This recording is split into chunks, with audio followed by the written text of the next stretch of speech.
The Moody Blues Gold, the definitive collection.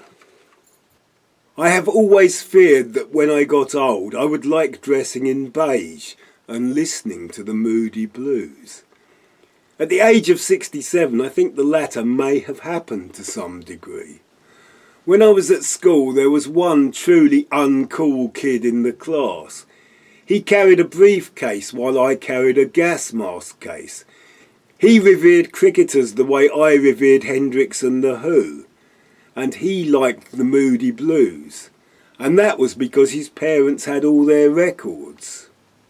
There was always one Moody Blues song I always liked, which is why I used to have a compilation LP and why now I have this CD which I picked up in a charity shop. The Moody Blues epitomised soft rock. This was a phrase that was a category in the Virgin album price list that used to take up the whole of the back page of Melody Maker. They had a dad dancing flute player that looked awkward. They wore 60s fashion well after the event. They swamped everything in harmonies, not the concise harmonies of the Beach Boys and Crosby, Stills, Nash and Young, but great billowing clouds of pomposity, like I'm Not in Love, only without the irony. The keyboard player was an ex-Mellotron rep and they loved the Mellotron, which has a sound that dated quite quickly, though now I quite like a bit of Mellotron.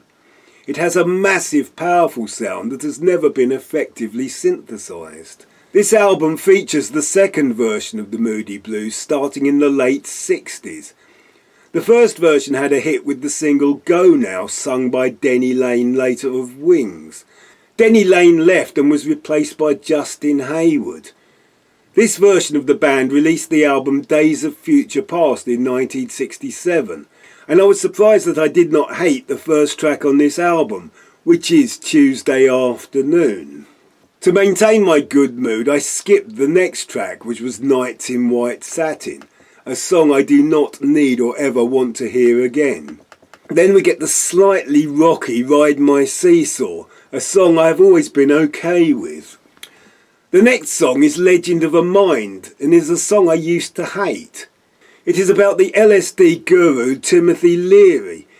It does not disguise the lysergic trip references in the lyrics in any kind of Lennon-esque poetry, but it says it like it is.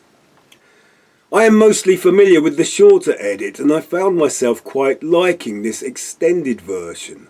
I found the next few songs were also very pleasant as I drove on a sunny early May afternoon. Then I got to Question, which is the one Moody Blues song I have liked since I first heard it.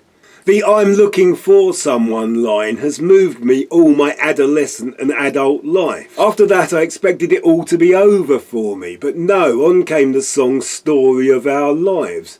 A song I am fairly familiar with, but I was loving it. It has the first appearance of real distorted rock lead guitar. However, despite their name, like everything they do, it is totally devoid of blues. In part, it reminded me of Love's Forever Changes. The last two tracks on the first CD are the last Moody Blues songs I can remember hearing at the time as hit singles.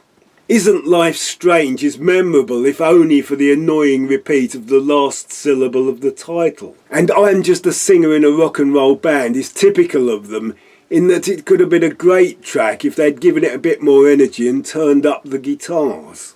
The second CD starts well with two tracks by the Blue Jays, who were Justin Hayward and the Moody Blues bass player John Lodge. I particularly like the second of these songs, Blue Guitar, another song I remember from the radio. I like the languid, meandering lead guitar. As they progress through this double album, the lead guitar playing does get much better.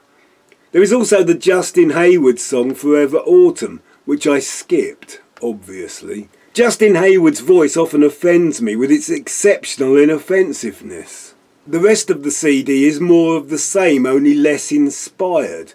More formulaic and inevitably overproduced in that 1980s way. The Moody Blues Gold, the definitive collection.